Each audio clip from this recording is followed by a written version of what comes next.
শিক্ষামূলক কথা বলছি। সামনে আমাদের ভোট আছে, 11ই জ্যৈষ্ঠ লোকসভার ভোট। ভোট গণনার ফলে হিংসা ছড়িয়ে যায় গ্রামে গ্রামে। ভোটদান সবার অধিকার, মারামারির কি বা দরকার? ভোটে যেন হিংসা না ছড়ায়, যার সেটা গণতান্ত্রিক অধিকার, যে যাকে ভালোবাসে ভোট দেবে।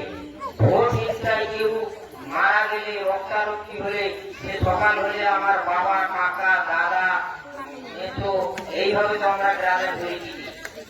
ভোট গণনার পরে কেউ এইসব গাড়ি লিপ্ত থাকবেন না। এটা আমার পক্ষ থেকে আমি অনুরোধ রাখছি, ভোট পরবর্তী হিংসাটা যেন গ্রামে গঞ্জে বা আশপাশ এলাকায় না হয়।